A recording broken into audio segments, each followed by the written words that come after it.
punch it.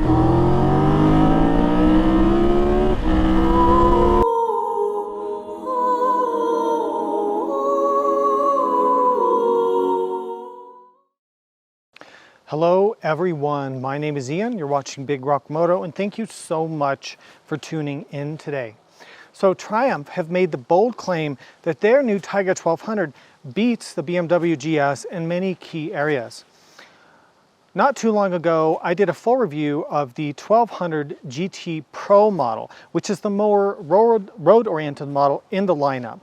Now, through the extensive testing of that GT Pro model, I concluded that it was a really strong competitor, not only to the GS, but to all the other bikes in the category. So here in front of me right now, we have the Rally Pro model.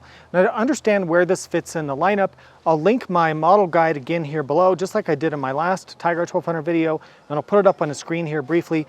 But essentially, the Rally models, as compared to the GT models, have 21-inch front wheels, longer suspension travel. They're more tuned and set up for off-road riding, and they have a few different options and features. Now, when you see the Explorer models, the Explorer, what that adds is the larger fuel tank and a few more features like standard upper crash bars, heated seats, and a few things like that. But all the bikes use the same engine, the same basic chassis and frame, and then they have tweaks within that. This Tiger 1200 Rally Pro has the very unique distinction, and important distinction for some of you, of being the only shaft drive bike with an off-road friendly 21-inch front wheel. Now, since I've already done a full review of the GT Pro model, this review is going to be a bit shorter. And I'm going to gloss over quite a few of the details, and if there's things that you feel that I'm missing, go back and watch that GT Pro model review, or at least portions of it, to catch up to speed. So what we're going to do today is take you on a quick tour around the bike, cover the main specs, not go into super detail, show you what's different on the Rally model versus the GT models. We'll take it out off-road on some new testing trails that I found. We'll take it on the highway to see how it differs there. Then we'll come back here, talk about this versus the competition, and then we'll have some final thoughts. So with that, let's go for a ride. Okay, so before we go out on a ride, let's look at a few things. Let's look at the riding position, the reach to the ground, and we'll also drop the bike over, kind of see how it contacts the ground and see how hard it is to lift. That's something I used to do in a lot of my reviews, and I kind of got away from it, but people have wanted to see that come back. So first of all, let me go ahead and mount the bike. So I usually mount like this. It's just easier, and I have a video about that. So lifting the bike off the side stand, it feels very light. It's a very low effort to lift it off the stand, which is a dramatic difference from my personal Africa Twin. For some reason, that bike feels like 1,000,000 pounds when you're lifting it off the side stand. Does it feel like, Triumph claims that it feels lighter than a GS, or is less effort to lift off the side stand than a GS. I'd say that's true. I don't know that it really matters, but it is something that's true. So in terms of the seat height, so it's 34.5 inches standard, or you can raise it up to 35.5 inches. I'll put the millimeters here. And at that height, I can almost flat foot on both sides, but not quite. So pretty average for an adventure bike like this, long travel suspension, big, tall adventure bike, that's what you're gonna get. If you're a shorter person, and this is gonna be a challenge for you, definitely need to test that out. There are lower seats, and if you want a lower bike, but you want something like this, there's other choices. The GT models are lower, and potentially you could look into aftermarket suspension lowering, or if Triumph offers lower suspension. But seat height is always a challenge on these adventure bikes. Okay, so I've dropped the bike down here. Let me grab the camera from my tripod and kind of show you what we're dealing with. So the bike, as you can see, does fall down pretty much flat. It's not like a GS with the cylinder sticking out. Now, I turn the handlebars like this here so that the bike would fall all the way over and not be resting on the handlebars. So we can see here that it is resting on these upper crash bars, the handguard, which I think is barely holding on for dear life. And then back here, looks like it's contacting maybe some of the foot pegs. So it falls over pretty far over. Let me come around to the front, give you that view. Yeah, so this is what you're going to be dealing with. So let me put the camera back on the tripod and then go ahead and see how hard it is to go ahead and lift this thing up.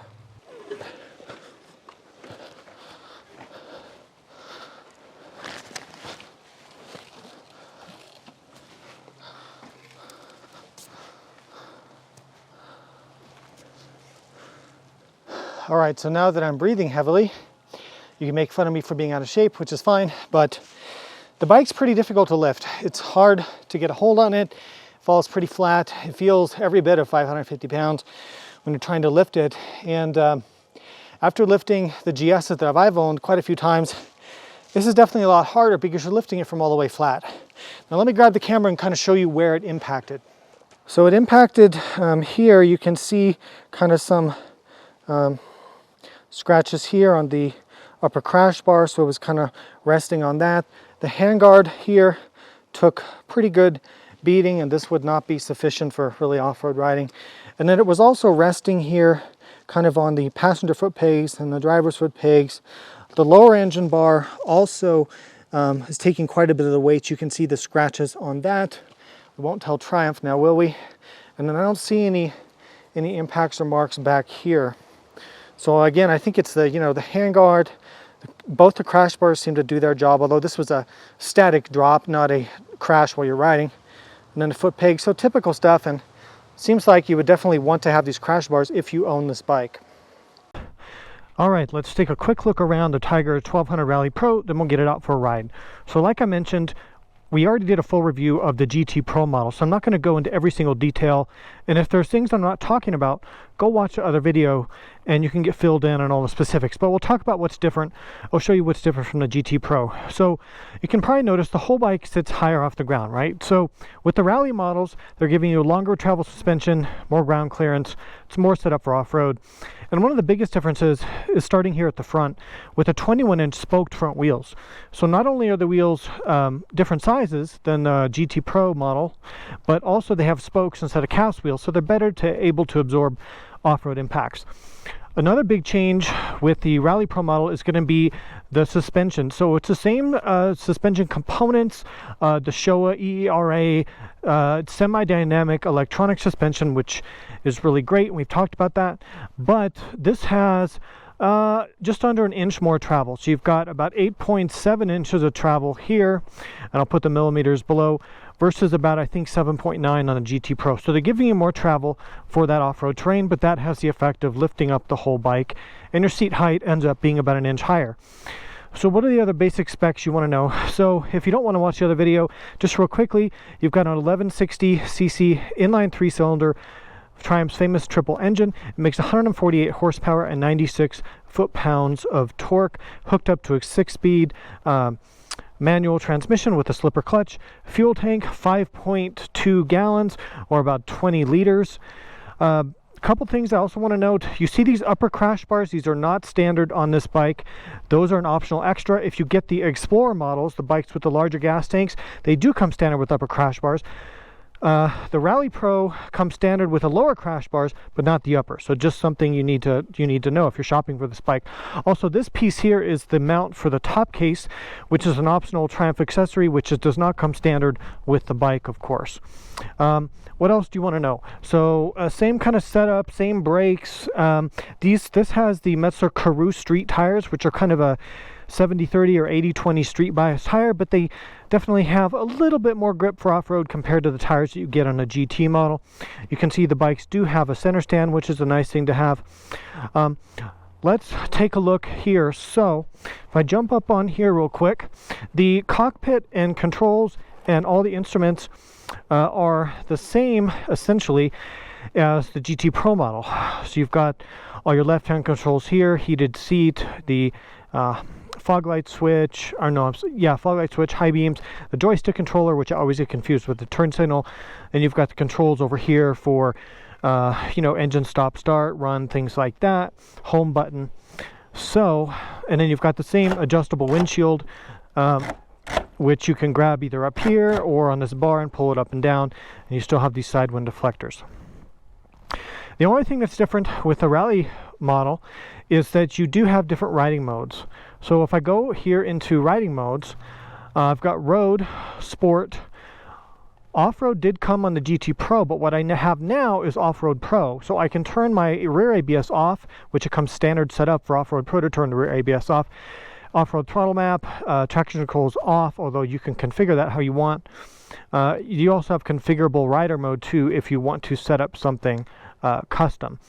So I went into the off-road pro mode, but what I can do is I can go into the riding aid section of the menu and configure things further how I want. So I can turn the ABS to off-road or have it off. I can have the map set to different settings. Traction control I can turn to off-road, or I can have it completely off. Okay, and then of course it gives me a warning here, I know that. And then the suspension, I'm going to turn that down a little bit there, turn down the damping just slightly. So now we've configured our custom settings for off-road pro mode. Couple other fast things before we go ride. I missed two things. The weight is 549 pounds, fully fueled up. Now, that's exactly the same as a 1250GS, the standard GS, not the Adventure. However, you have to realize that this has a few standard things that the GS doesn't, like the lower crash bars, not the upper crash bars. A few other options where the GS doesn't come weighed with those options, like handguards and a center stand, a few things. So Triumph has worked it out, and they say that this is about 15 pounds lighter than a comparably equipped GS, so that's something to keep in mind.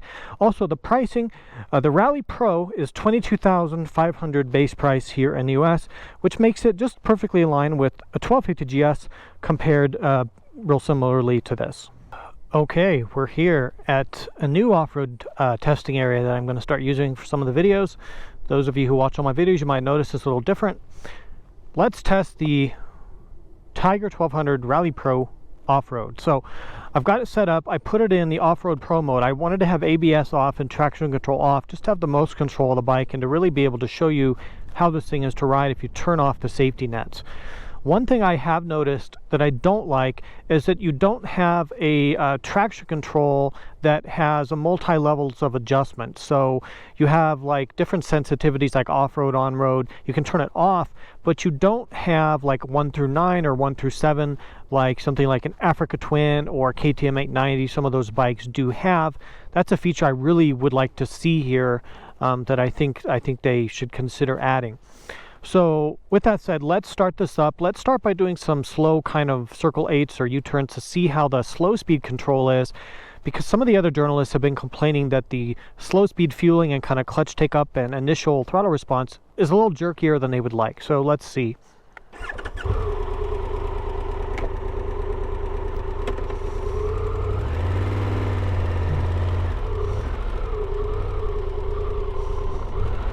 First gear is pretty high, but that's true of pretty much all the big adventure bikes. Let me stand up here. So the standing position is pretty natural. Bars are pretty high.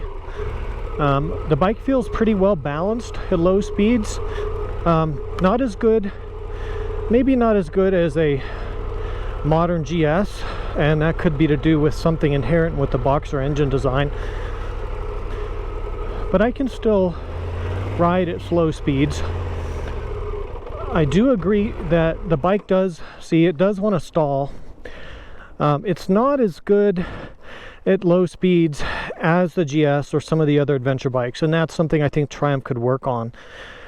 And so I have to agree with the other journalists on that. So now let's go hit some trails and kind of talk about the suspension and the chassis a bit. So I've got the suspension about in the middle setting for the off-road setting in terms of damping.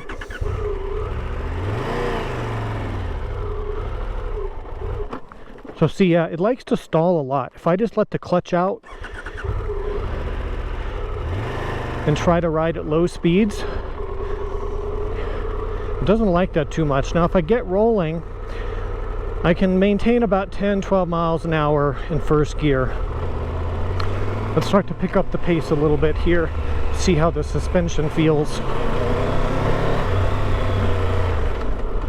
Yeah, my ABS is definitely off. Feel that rear end slide around.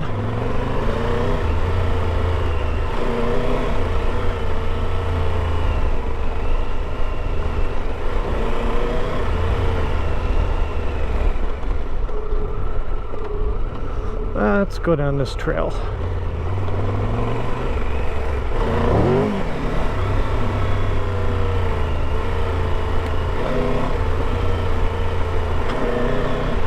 So these are not knobby tires by any means, and without knobbies it's hard to explore the full potential of the bike, but this is the kind of trail that a lot of people would be riding their adventure bikes on.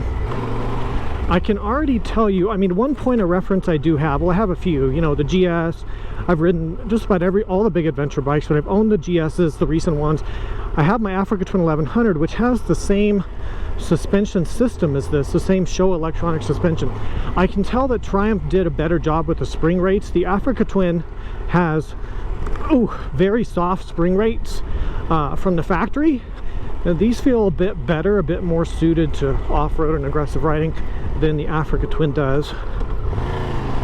Let's try standing up a little bit here. People complain I don't stand up enough in videos, but filming is better when I'm sitting down. You get a better shot of the bike, so that's why I do that.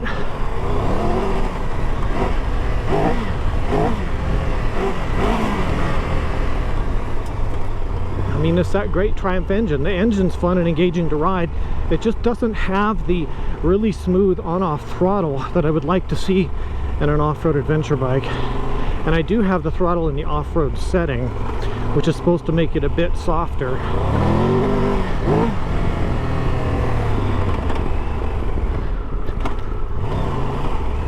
So far, the highlight for me, the suspension feels really nice on this. It feels a lot better than my Africa Twin. And overall, even though this bike is heavier than my Africa Twin, I have to say it feels lighter. Triumph have done a great job with the chassis and the weight distribution. However, they sort of kept that weight low in the chassis. Feels very well balanced.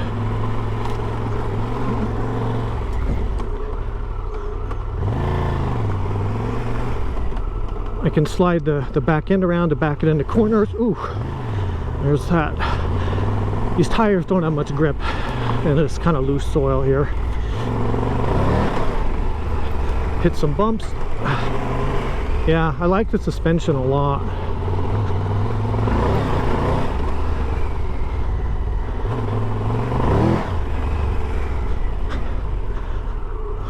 Let's get on some faster, kind of more gravel roads here. Quick shifter works very well. See how the suspension copes with the faster riding.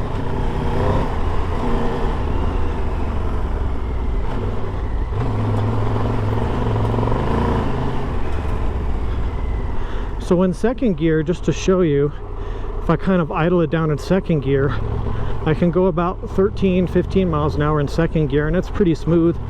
And honestly, because putting it in second gear makes the on-off throttle a little less abrupt, I might be apt to run it in second gear even when I really should be in first gear.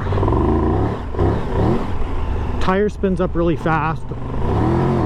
This bike, it's fun to ride in this kind of road.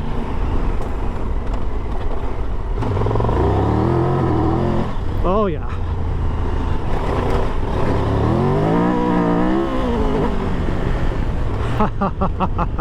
This is good. This thing is good for a full-size adventure bike. Ooh.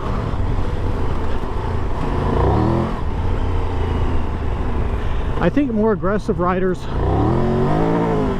would be able to reach the limits of the suspension fairly quickly. I mean, it's still, they can't spring it too stiff, you know. You have to make the average person happy. Oh, but I really like the chassis. It's easy to ride fast.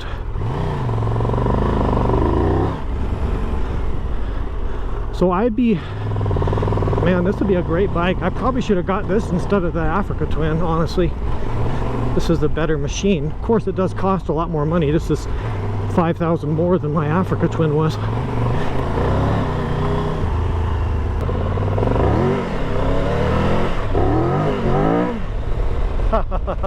Ah, that engine's fun.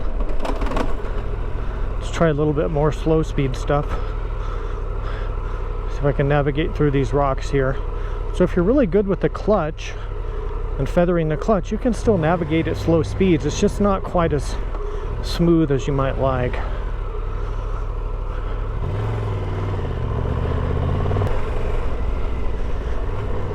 Now, just how does it feel? Like, what is the sort of feeling of riding this bike off-road? So other than the kind of the jerky throttle, let me put it back in a second gear.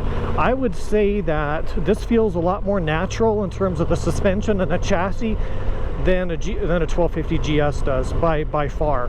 The suspension rides smoother. You don't have the clunky feeling of the tail lever. It doesn't feel vague. You feel very connected to the terrain. So I enjoy riding this off-road much more than I do the big 1250 GS.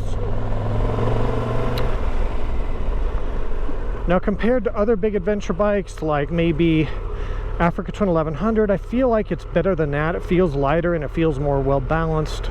Although the Africa Twin's pretty good. Compared to, well, I haven't ridden the KTM 1290. It's way better than the Harley Pan America off-road for sure. I'm trying to think of what else would be as good as this. So maybe a KTM. The only thing I think that would be better off-road is sort of a full-size, big, powerful adventure bike than this would be, you know, the KTM 1290. And honestly, you could really just go down to the 890. I mean, the 890s are so fast and they're so well balanced and so light that they kind of make everything else hard to compete. But if you do want to look at only the big adventure bikes, shaft drive, things like that, this thing dominates off-road. I mean, I would need a lot more time to test it to really get a thorough evaluation. That's the downside of only doing a test and not buying a bike for long term. But I've shown you the issues I've had kind of with the slow speed control. How I feel on the other flip side, it's very good. When you start to pick the pace up, the suspension feels great, the chassis feels great, it's fun. I feel like it'd be good in rocks and ruts and things because you got good suspension, good ground clearance. It's fairly easy to ride as long as you're not trying to go super slow. Most of all, it's fun and it inspires confidence for me, even with these kind of crappy tires that it has. So with that, why don't we go and do a little street riding and see if there's any downside of this versus the GT model on the street. All right, now, even though the Tiger 1200 Rally Pro is the off-road oriented model in the 1200 lineup, let's face facts. If you buy a 1200cc shaft drive, big expensive adventure bike, you're probably planning to spend a lot of time on the highway, a lot of time touring. So it's going to be important to know, how does this work as a touring bike, as a sport touring bike, commuting, things like that. So let's ride it on our highway test loop here and see how it is. Now, a couple things. It's not going to be as good as a GT Pro was because it's a 21-inch front wheel. We're going to talk about that here in a minute. And you have to remember the unique spot that this sits in. You've got a shaft drive bike, but it has a 21-inch front wheel for off-roading. So it's kind of unique. It's not going to have the road handling of a GS or a Multistrada or some of the other bikes, but you gain that off-road ability, which we just showed. So let's ride this thing on the road. So I've got all the settings in the middle of the road settings. So everything is in the middle of the road, how it's set up, traction control, ABS, throttle mapping, everything is normal. So let's ride this thing.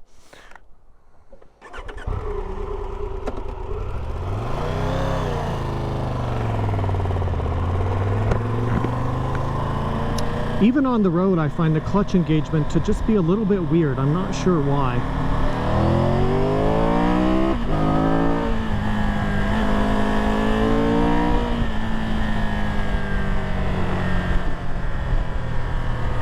Punch it.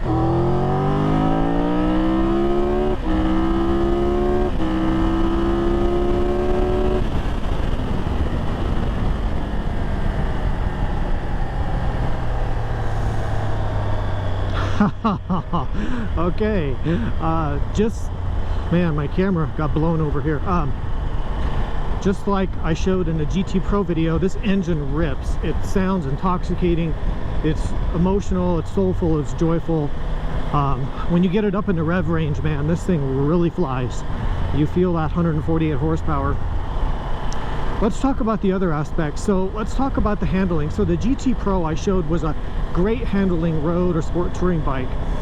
Now, when you go to a bike with a 21-inch front wheel, I don't care what people say, oh, it's going to handle as well because how good they are now. No, that's wrong. They don't. The 21-inch front wheel causes the bike to have much slower turn-in, much more vague steering feel, vague response. It doesn't ride, well, the ride quality is kind of a mixed bag. There's a lot of technicalities there. It doesn't have the grip of a 19-inch or 17-inch front wheel. So the reason that street bikes have 17-inch front wheels is grip, stability, you know, traction, turn-in, all that kind of stuff. You don't see Moto GP bikes with 21-inch dirt bike wheels on them. There's a reason for that. So this bike, in comparison to the GT Pro, or even in comparison to other adventure bikes like a GS or Multistrada, or whatnot, the bikes with the smaller 19-inch wheels. It doesn't have the sharp turn in, and it doesn't quite feel like the, you know, sport touring ripper that the GT Pro did, and that's what we should expect, because you're gaining all that off-road ability. It's also higher off the ground. It's also, there's a sports car here he wants to go. Okay, good for him. Nice car. It's a GT86 or one of those Scions. Those are really nice. So I lost my train of thought. Yeah, the front wheel doesn't handle as well because of that, and it's higher off the ground, higher center of gravity, more suspension travel, so it's softer. You've got a lot more brake dive here. The front end just dives down, but it has 9 inches of travel. My Africa Twin does the exact same thing, and it's a downside of these, but you're getting that travel for the off-road ability.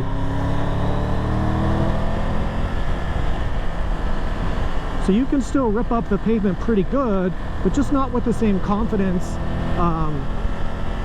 that you can with a GT model.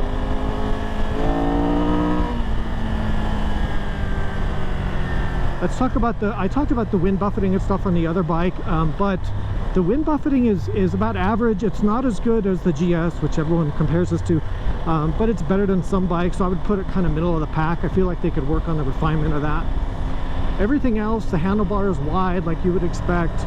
Controls work fine. I mean, this would be an awesome bike for covering miles. Now, oh, the vibration. So I did want to talk about the vibes.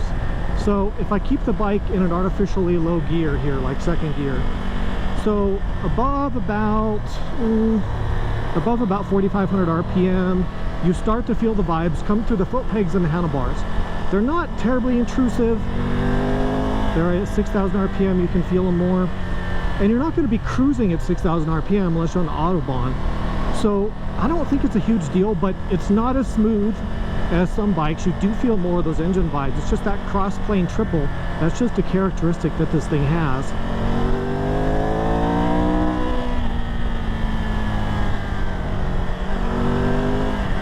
And also that on-off throttle kind of jerkiness. So if I roll off the throttle like this, the bike kind of lurches forward it's just not a smooth transition. So that stuff we talked about off-road, you can still feel that on the road. It just could use some better refinement. Quick shifter's great, as I mentioned before.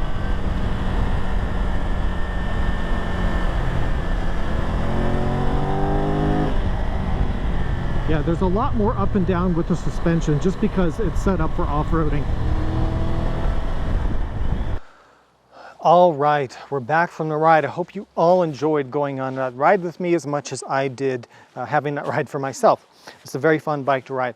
So let's talk about, you know, you're looking at this versus the competition. What sets this apart? How do you choose? There's so many good bikes in this category. So there's a few things that do make the Tiger 1200 Rally Pro quite different than its competitors. For one, it uses an inline 3-cylinder engine. It's the only adventure bike to offer that engine layout. So if you like the sound of that, if you like the performance of it, the certain power delivery, then this is something you want to look at. The other thing that makes it unique is it combines a shaft drive, which is really important to a lot of long distance touring riders, with a spoked 21-inch front wheel, which is a very important feature for a lot of more riders who want to explore a deeper off-road and tackle rougher terrain. So that unique combination, you only get that on this bike. There's nothing else that offers that. If you look at the KTM, the big KTMs, those use a chain drive. If you look at the BMW GS, that does use a shaft drive, but there's no option to get the 21-inch front wheel. So this is unique in that regard. So what are the direct competitors for this bike? Well, Triumph aimed this bike at the R1250GS, obviously, so that's something we have to discuss. But you could also look at something like, maybe on a more budget-oriented side, the Africa Twin 1100 Adventure Sports, which I happen to own. You could look at KTM's 1290 Super Adventure, either the S version or the R version with that 21-inch front wheel. You could look at the Harley Pan America. You could look at a Ducati Multistrada. So there's a lot of things you could look at in this category. So the GS is the elephant in the room, and everybody wants to talk about, is the GS better or is the Tiger better? And let me just say right now that that kind of black and white, that's just the wrong analysis approach to look at this. One bike is not better than the other. They have their unique pros and cons. So the main differences you're going to find between this and the GS, let me just start by saying that it's true what some of the other journalists have said, that the GS overall as a total package is a bit more refined and a bit more polished and finished, and we'll talk about why that is. Comparing this directly to a 1250 GS, obviously here you get the bigger front wheel as an option. The other main difference is going to be the engine and the way it delivers power. So this delivers power higher up in the rev range. It's a bit more, I would say a bit more exciting, a bit more involving to ride because you have to rev the engine further to get the power. It sounds better than a GS. I have more fun riding it than the GS, although the GS feels pretty much almost just as fast even though it has less horsepower. The GS has more low down torque, so it has more grunt feeling. So that torque is something that a lot of people enjoy, but this has more horsepower. So it's just a trade-off there. And the way that the twin delivers power is very different from the way this triple delivers power. At low speeds, like we showed off-road, at lower speeds, you know, letting the clutch in and out, crawling along in first and second gear, that on-off throttle transition, the GS is way better for that. There's no other way to say it. That Triumph has some work to do there with the low-speed fueling, the on-off throttle, and kind of the clutch take-up, and how that low speed control feels. The GS is exceptionally good at that. I've covered that in my videos. That's something they've always done pretty well, and Triumph has some catching up to do there. Let's talk about the difference in suspension on this versus the BMW. So the BMW uses a tail lever front end, which is an anti-dive front suspension design. It's heavier, it's more complicated. It doesn't have as good a road feel and communication of the terrain, whether you're on the highway or off-road, as a conventional fork does. But it does have that anti-dive, that super solid feeling under hard braking, and it feels a bit more composed on the highway, and I feel that it rides a little bit smoother as well. So that's a trade-off there. For off-roading, I much prefer the conventional fork of the Tiger. The other thing about the Tiger that I prefer is that you get a lot more adjustment on this. You have a lot more ability to fine-tune the damping than you do on the BMWs, which just give you a few preset options. So I like that feature of this bike. And I also talked about that when I was talking about my Africa Twin as well.